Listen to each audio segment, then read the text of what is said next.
wants to live forever? I don't, but you might already be on that path, and it's all thanks to a theory called quantum immortality. Quantum immortality is a very complex thought experiment centered largely around the Schrodinger's cat theory and the many worlds interpretation, which essentially puts you and your consciousness in the experiment. So, starting out with the Schrodinger's cat theory, following information from a 2023 article on thecollector.com titled Quantum Immortality, Can People Really Become Immortal? By Victoria Suss, who has a master's in philosophy. The Schrodinger's cat theory is a theory created by Erwin Schrödinger that puts a theoretical cat in a box with a bomb and an electron whose spin is being measured. If the spin is up, the bomb will explode and the cat will die. If the spin is down, the bomb will not. So, after some time, the electron is measured and the cat should either be alive or dead. However, in quantum physics, things can exist in a superposition, or two or more states or places at once. So instead of the cat being either alive or dead, the cat is both alive and dead until you open the box and observe for yourself. In quantum physics, the moment you observe the cat, it fixes its position to either alive or dead and presents itself to you. This all sounds theoretical, but superpositions are a real thing that happen in our real world. Light itself is in a superposition. Have any of you ever heard of the double slit experiment? The following information is from a 2022 article on thespace.com titled The Double Slit Experiment. Is Light a Wave or a Particle? By Daisy Dobridjovic, who has a master's in environmental science. The double slit experiment is an experiment first performed in 1801 by British scientist Thomas Young and has been expounded upon profusely over the past 2 centuries. Here's a photon gun, here's a wall, here's a barrier with 2 slits, hence the name double slit.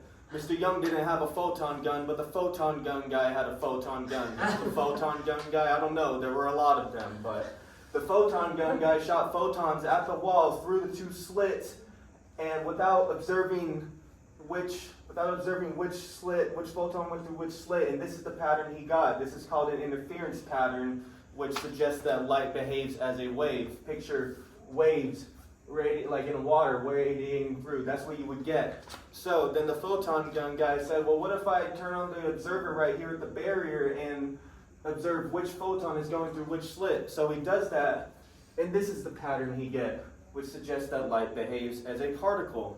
And then he thought, well, maybe I'm just shooting the photons too fast.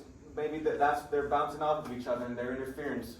That's what's creating the interference pattern. So he repeats the experiment, shooting the photons really slowly, and the same results. So, is light a wave or a particle? Which is it?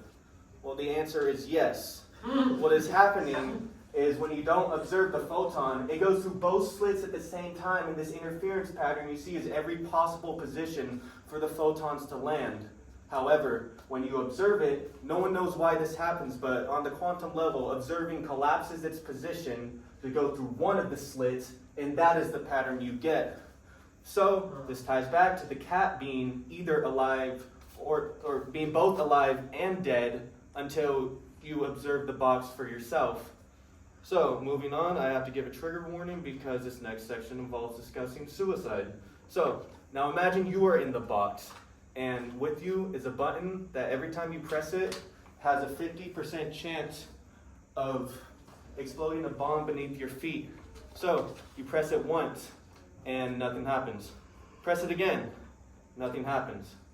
You keep pressing that button until you've pressed it 20 times and there is no bomb exploding. The math states there is a 0.0000095% chance that you're alive, but here you are. Why is that? Well, real quick, I want you all to try and imagine what you would experience if you were dead. Pretty hard, right?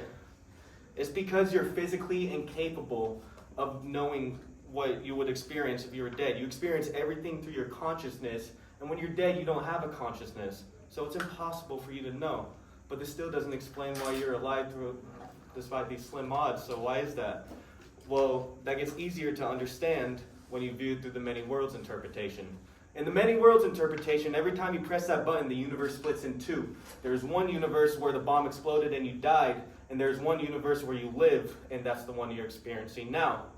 In the on paper, you've only got a 0.0000095% chance of surviving, but through this interpretation, you died in 19 different timelines. You're only experiencing the one narrow slice where you live. I need to throw this out there that this is all theory, it's all speculation. If you try to speed run, finding out if you're immortal, you're just going to die. So now it's going to get a little crazy. We all know the Mandela effect, right? What if that's not just people misremembering?